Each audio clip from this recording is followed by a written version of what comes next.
breathe out for 7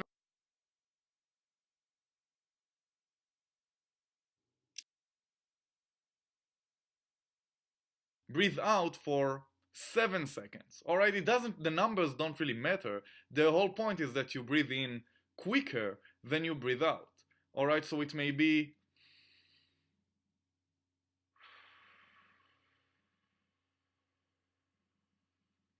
alright, something like that. The point is to take the breath in quicker than the breath you take out. And it will relax you. It will make you calmer. Alright, that's the whole point. Another technique to deal with anxiety is basically to switch brains.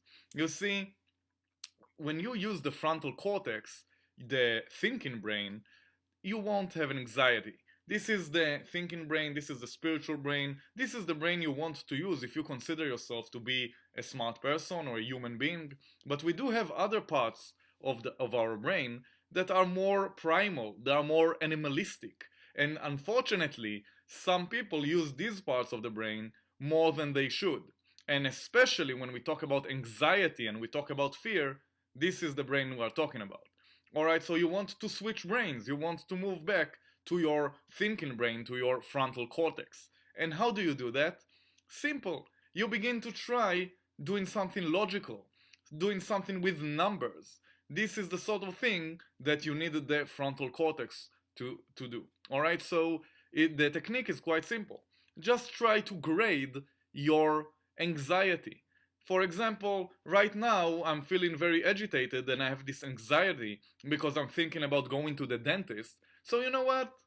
I think right now I feel 6 in the scale between 0 to 10, where 10 is like the worst sort of anxiety situation and 0 is like the most relaxed state. Alright, somewhere along this scale is your current anxiety level. So just grade it.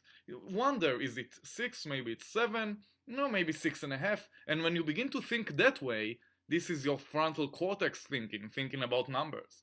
Alright, so these are the techniques to deal with anxiety. And another nice tip is that you can use your imagination to deal with anxiety as well. What I suggest is that if, for example, you have a future event that you're worried about, for example, going to the dentist or whatever, or going on a plane, just imagine it, use your imagination, and when you begin to imagine the situation going on that plane, and you begin to feel this anxiety, because your brain doesn't care if you are right now you are on a plane, or right now you are on your bed, imagining being on a plane, or maybe even dreaming. Maybe you are having a dream and you are sleeping and you are dreaming of a plane. Your brain doesn't care about the real circumstance. The only thing it cares about is his feeling of the situation, you know, what he thinks the situation is. So you can only imagine being on an airplane, and then you begin to feel this anxiety when that happens. And again, you are in the safety of your own apartment. When that begins to happen, you begin to feel this anxiety just by imagining being on a plane. Then use the breathing technique, use the grading technique. And if you, for example, have this, I don't know, right now you're in a situation of 7 in the anxiety scale, then use the breathing technique.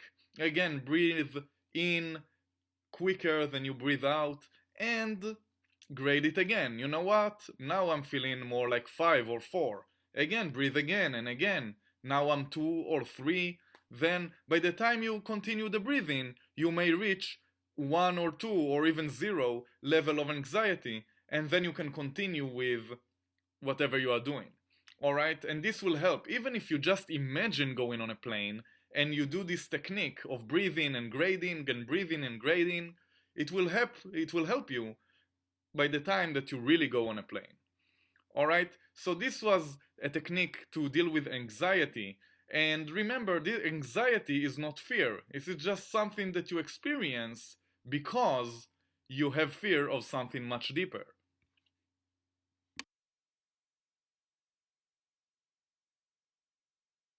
Well, hello there, stranger. I know for a fact that you are enjoying the course. It's awesome, right? I'm Gilad James, PhD. and I'm a researcher of hidden knowledge. I teach dozens of courses here on Udemy. Some are occult related, like my series on occultism, Wicca, Theosophy, Kabbalah, and Taoism. I offer courses on how to become psychic, how to astral project, how to become clairvoyant, how to perform healing miracles, how to overcome fears, and others. Some of my courses are not related to the occult, but are awesome nonetheless, like my courses on political science, artificial intelligence, capitalism, criminology, and more. I even offer courses on traversable wormholes and warp drive physics. You can check out my Udemy profile or website for the full list. If you like learning cool things and enjoy this type of nerdy and weird entertainment, I know you'll find something you'd love. On my website for each course you will find a purple button that redirects to Udemy with a coupon code, and some of the courses are free. Check them out and learn something new and different. Expand your consciousness. Anyway, if you have any issues or questions, feel free to use the discussion areas or contact me directly. I hope you derive some twisted pleasure from this show and that I served you well. Enjoy the course.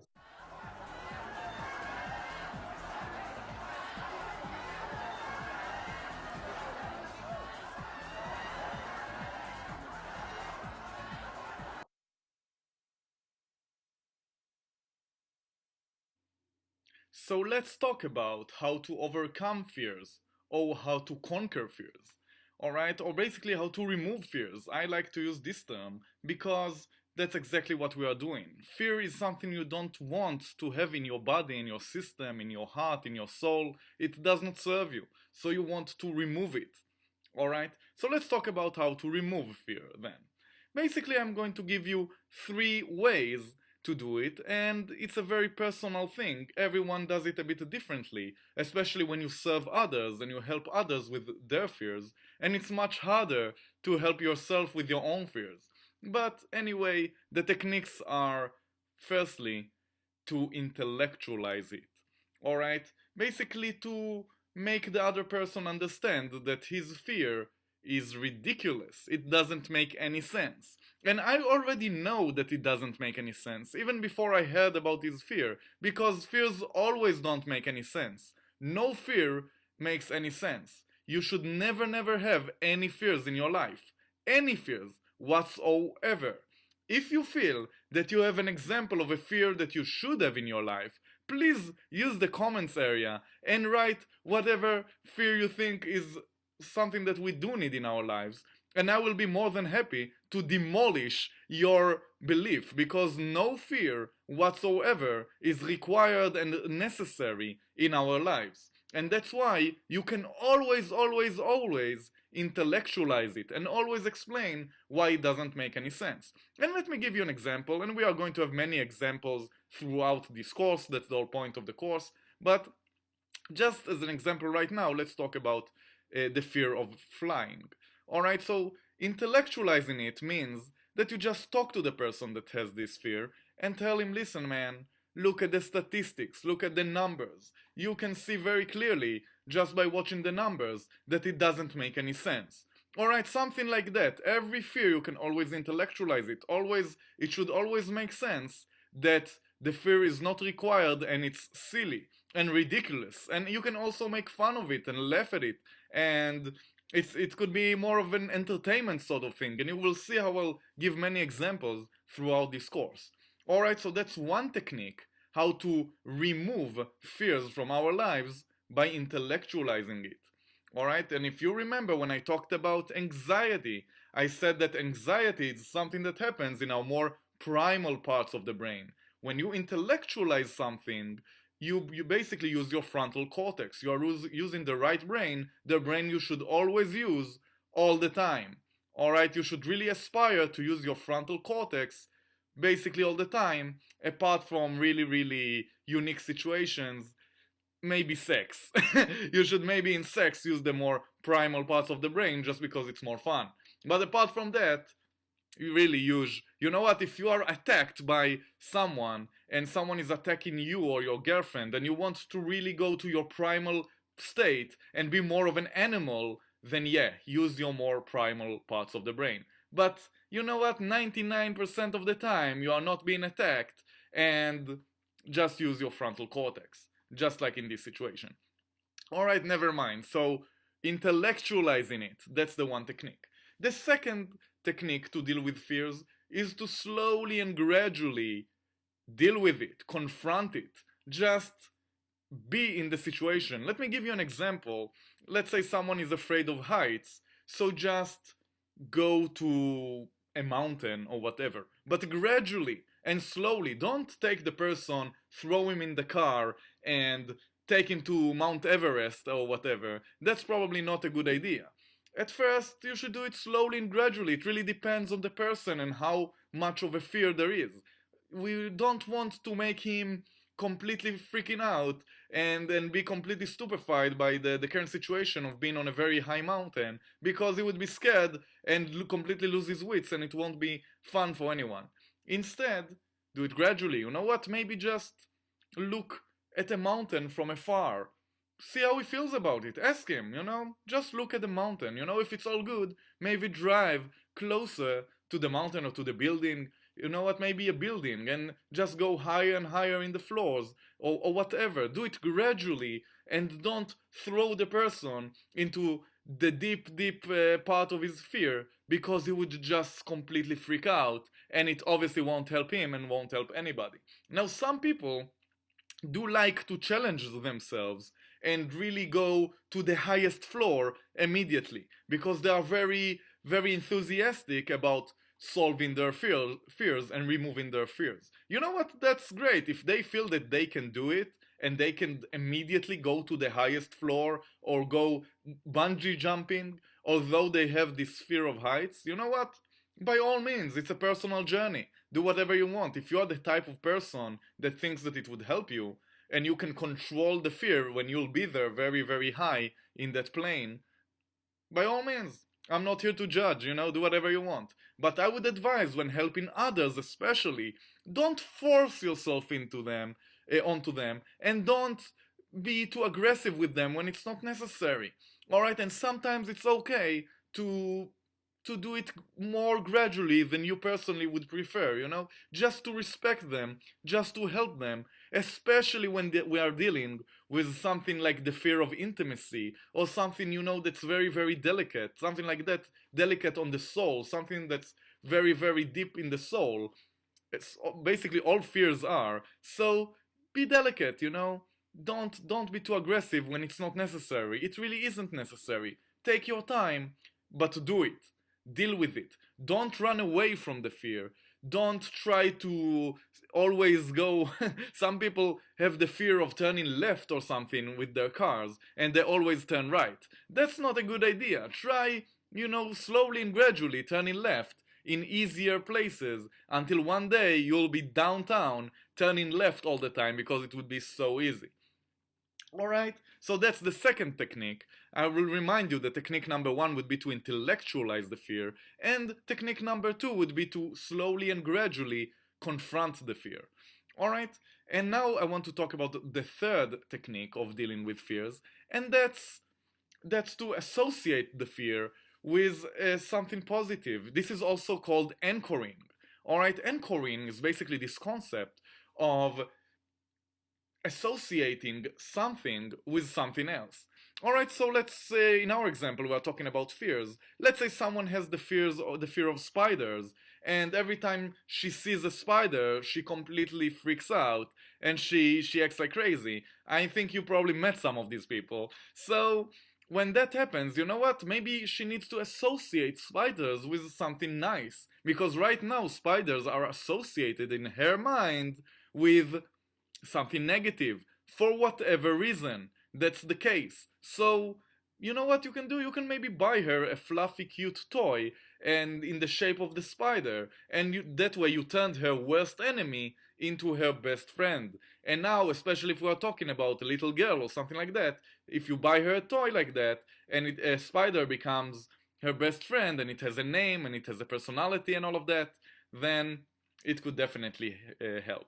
Alright, so we will see many examples as we go along in this course, but that's the techniques. Intellectualizing it, associating it with something positive, and gradually and slowly confronting it.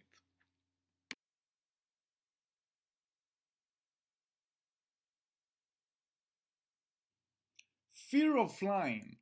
So in this video we are going to focus on fear of flying and how we can help a person to remove this fear from his life, because you know what? This fear does not serve him anymore. Alright, so how come fear of flying is the number one fear, according at least to Google search? What's the reason, you know? Have you ever thought about it? How come so many people have the fear of flying? Well, here's the reason. Because of mainstream media. The people watch TV and they see all these plane crashes, and you know what? I've seen those plane crashes on TV as well, and it's pretty scary. It's not a big surprise that many people are afraid to fly, because you see all these deaths, and those deaths are gruesome. You can see dead bodies that are completely destroyed, and sometimes you can't even find the bodies themselves. They are really consumed with the parts of the plane and everything. It's really, I don't even want to talk about it too much in detail because it's really gory and gruesome, and it's not necessary. But I think you get the picture. It's a very gruesome picture, and it's not a nice picture to watch. So that's why people fear flying, because obviously when you see something like that on TV, you don't want it to happen to yourself. You are worried that, you know what, I may one day go on a plane, and my plane, even though I do recognize maybe intellectually that the probability of my plane to crash is going to crash is very low. Maybe I can make the intellectual understanding that the probability that my plane right now will crash is very low. Still, I don't want to be in that low probability. I don't want to experience a plane crash. Alright? And that's why I'm afraid to fly and use planes as a method of transportation. And you know what? First of all, statistically, flying is the safest way of transportation if you compare it to cars, etc. But usually the people know it. The people that fear flying, they know it already. And they are still very much worried and very much afraid of flying. Alright, so how do we solve this issue for them? First of all, recognize that the fear of flying should have a different name. It's the fear of crashing, right? It's or more, or even better, the fear of experiencing a plane crash.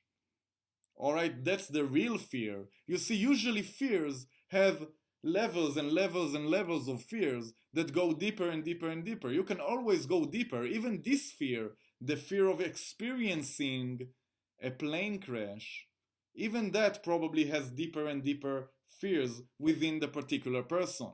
And that's your job as the healer, as the person that wants to help this other person. Your job is to really try to figure out what is it about plane crash that scares this other person so much. What is it? Is it death? Maybe we are talking about the fear of death. Maybe it's this feeling of falling really fast, you know, this feeling of very high g-force on your body. That's not really a fun experience for most people, at least. Some people pay a lot of money to do it, but some people don't really enjoy it. So maybe that's the case. And maybe it's something else, you know. That's why you need to communicate with this person and really try to understand what is it, and help him imagine it. Imagine everything, you know. Our imagination is a pretty powerful tool.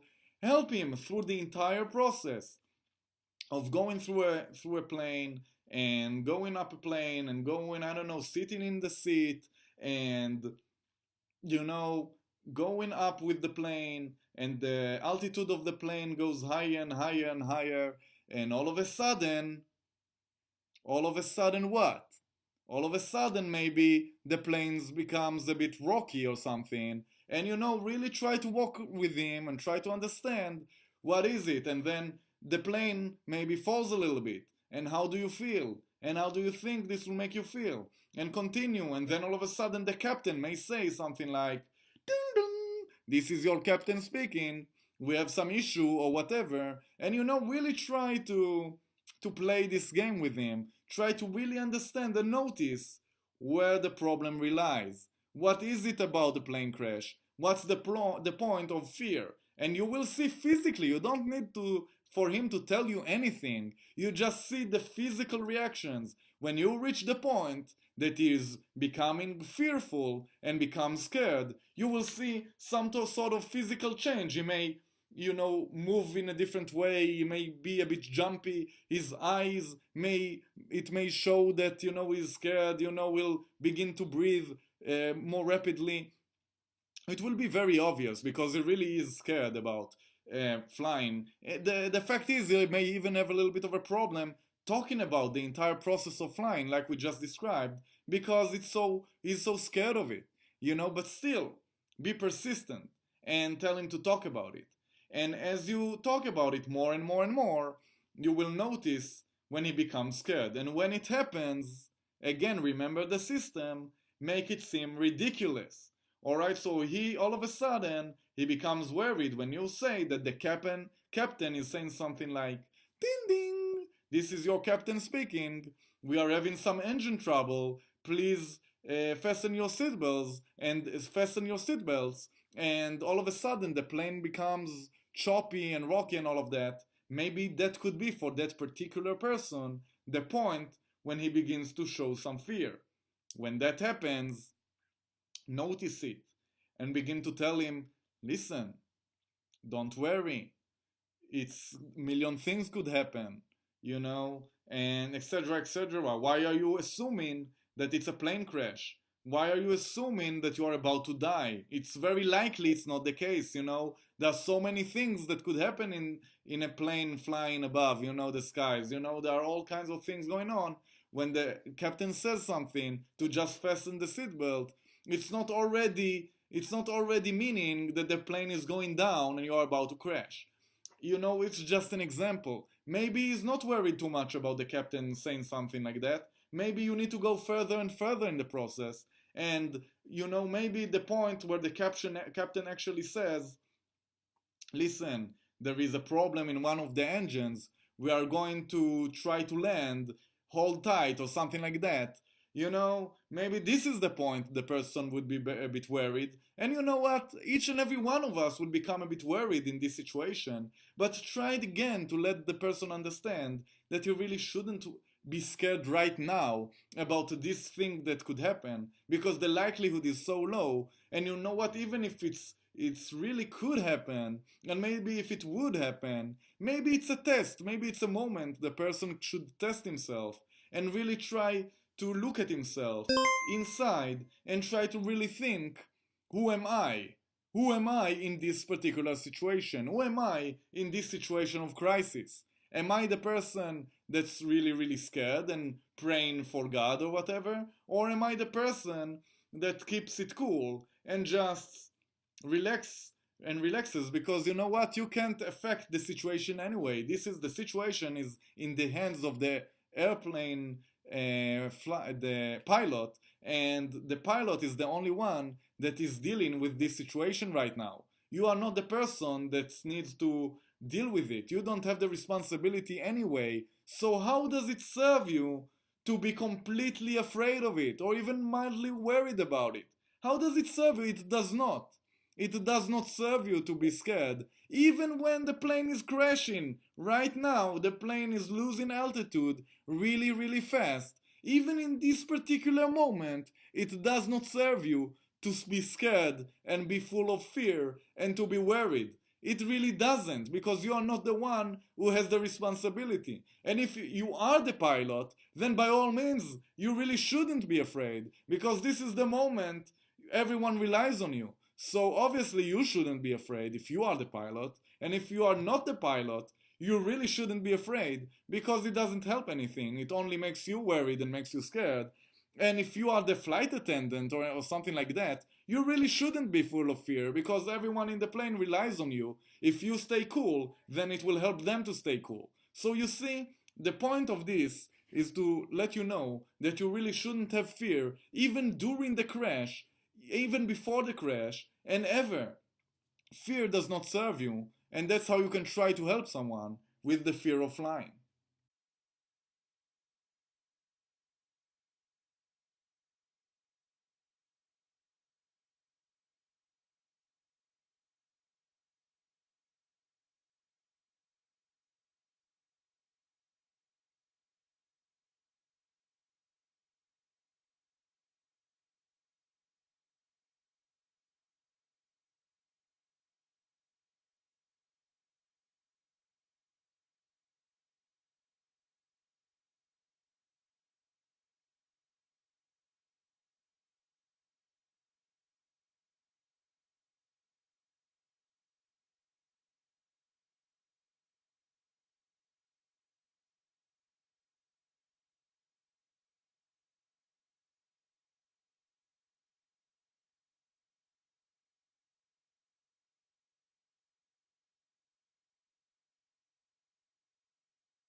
fear of public speaking. Again, this is one of the major ones. According to Google keyword search, this is the second most terrifying fear of them all. Alright, so how do you deal with it? How can you solve a fear of public speaking? Well, we have our techniques, don't we? First of all, intellectualize it. How can you intellectualize this sort of thing? Again, try to think for yourself. It's not that difficult. You can tell him that the people that watch him, they don't really care. They are interested in themselves. They don't really judge him that severely. The only one who's judging him so much is himself. He's the only one who's judging himself. The other people, they don't really care. They are more interested in themselves. They are interested in their cell phones. If they don't enjoy the performance, then they'll just think of something else or do whatever. It's not very likely that they would throw tomatoes at him or yell boo. It's not very, very likely. Alright, so some people, when they use their imagination is almost working against them because they begin to imagine like the worst case scenario. And maybe for public speaking, it could be, I don't know, booing or throwing tomatoes or whatever, vegetables or whatever. So talk with the person and hear whatever craziness his imagination has created. I really enjoy that personally. I mean, it's kind of fun to hear all the weird things people imagine when they are talking about fears, their own personal fears. So, for our current example, if the guy tells you, I'm afraid that I'll be booed out of stage or whatever, so again, intellectualize it. Tell him, listen, it's not very likely. They don't really care, they are nice, whatever is necessary for him to understand that sort of thing. Again, usually some fears could also be due to some other fears. Alright, it could also happen. So, for example, it could be that this person is afraid of public speaking because he's afraid of what other people think, for example. Or he's afraid of failure, for example. So that's why you need to talk to the person and go deep and deep and deep, as deep as you can, until you realize and recognize the fear. Alright, and in our case, it's the fear of public speaking.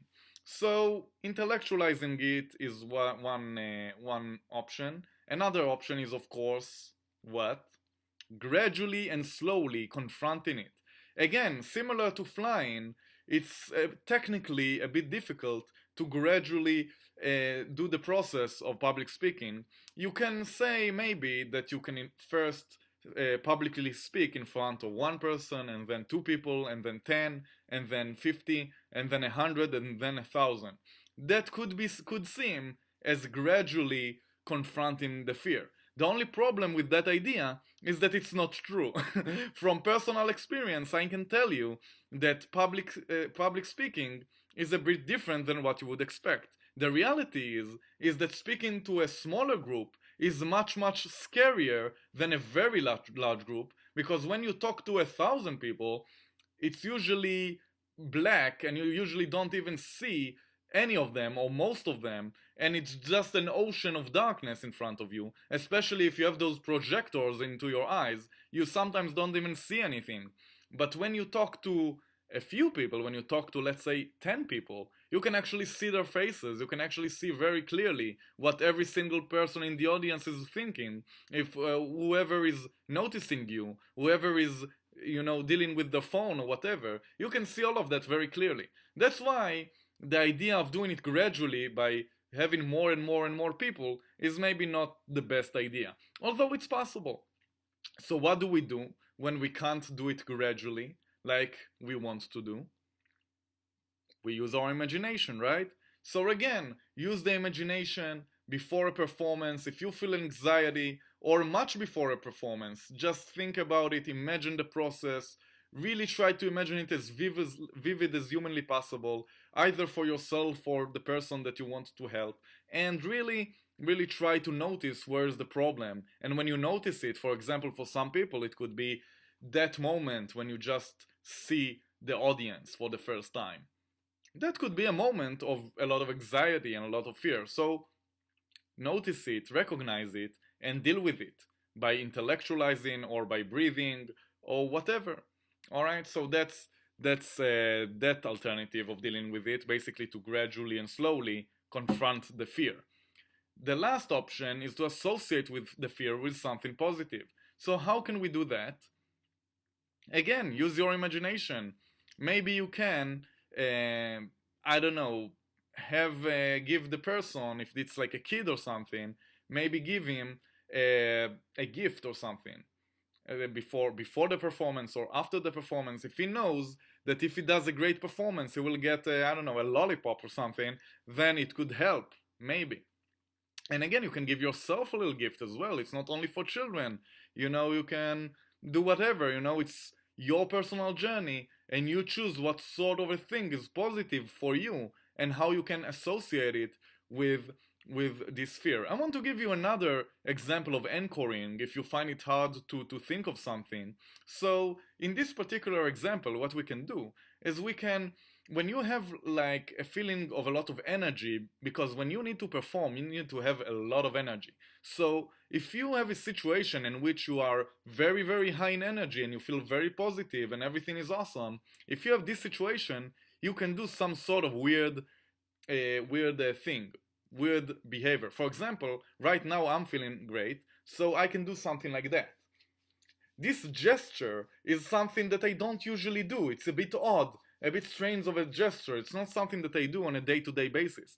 So next time, if I feel, I don't know, I feel upset, or I feel like before performing, before my next video, I feel a bit down and I want to return to a higher state, I can just do this gesture again. And this gesture is anchored, is associated with the feeling of awesomeness that I have right now.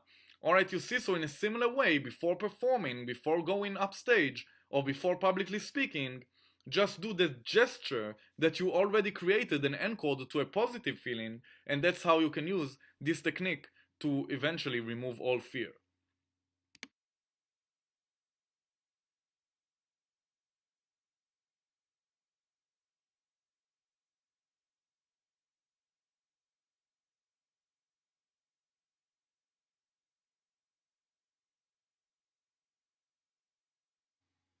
Fear of heights.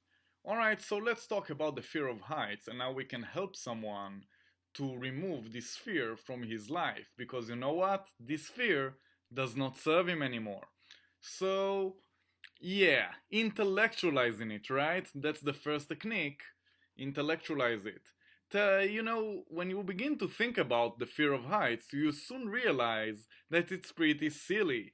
Being in a balcony on the, I don't know, the 30th floor, it's not that dangerous. I mean, the only danger is if you jump all of a sudden for whatever reason. If you want to kill yourself, then you can jump, and then yeah, it's pretty dangerous. But if you are just standing there without any sort of reason to jump and you just enjoy the view, then I wouldn't consider it to be something that's dangerous and something that one should fear.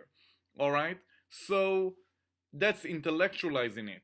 Trying to explain to the person that it's not dangerous, that it's all fine. Try to talk to the person and realize what's the source of this anxiety and fear. What's going on? What is he thinking about? His imagination is creating all these stories about maybe, I don't even know what, about maybe an airplane just going straight and hitting the building just like 9/11, for example. So again, you can talk about the statistics, or exactly what's the probability of an airplane flying straight to this building right now. You see, that sort of thing, when you begin to intellectualize and explain to the person how it doesn't make any sense, usually it becomes almost ridiculous, and it becomes almost a joke that he would think in the first place that, I don't know, an airplane would fly straight into this building. Alright, so that's intellectualizing it. The second technique, obviously, and always is, slowly and gradually confronting the fear.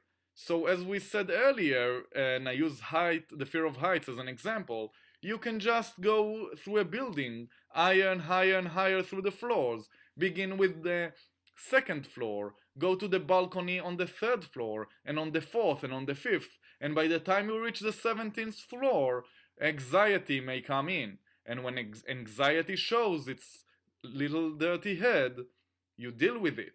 You just use the breathing techniques like we talked about in the video about anxiety.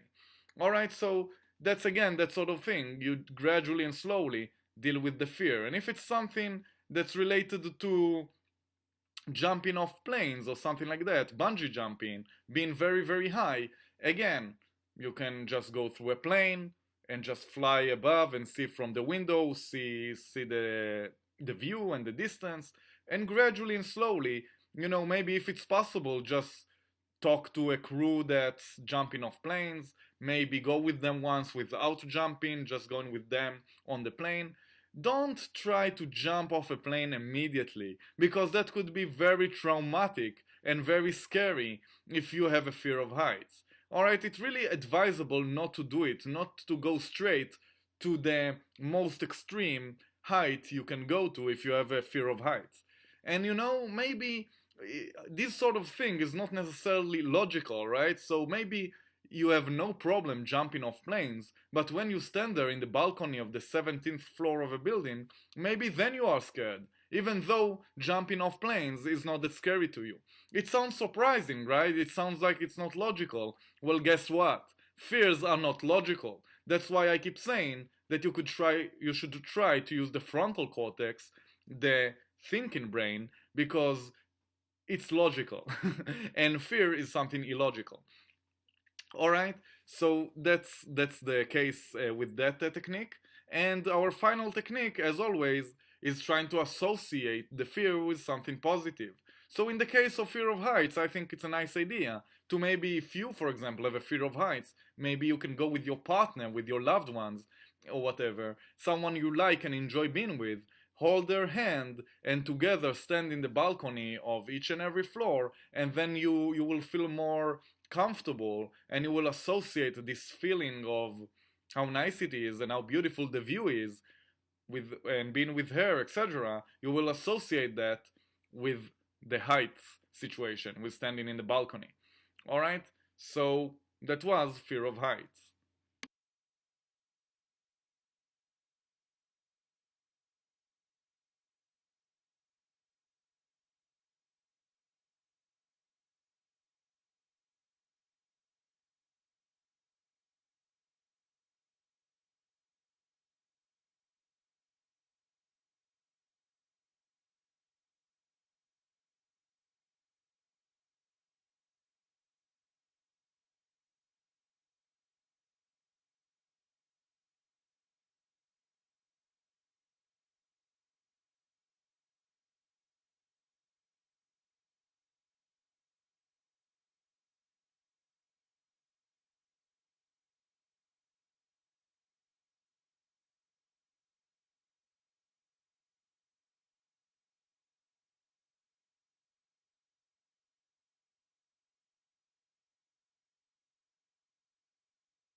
Fear of the dark. Well, that's another major one, right? So, how can you deal with it? Do you have any guess? How are we going to deal with a person that is fearing the dark? You guessed it. Number one, intellectualize it. What is the darkness, anyways? It's the lack of light. That's all there is. You know what? When you walk the street and it's really dark, guess what? It's the same street. Just like you've seen it during the day, the exact same street. The only difference is that the earth is turned to the other side of the sun. It's pretty weird when you begin to think about it that the location of the earth in comparison to the sun has anything to do with how you feel right now being on the same street. It's almost ridiculous, right? Just like it's always is when you begin to intellectualize it, when you begin to think about it. Guess what? It's the same old street, it's the same buildings, it's the same everything. The only one difference is the lack of light. Now, again, sometimes a fear could be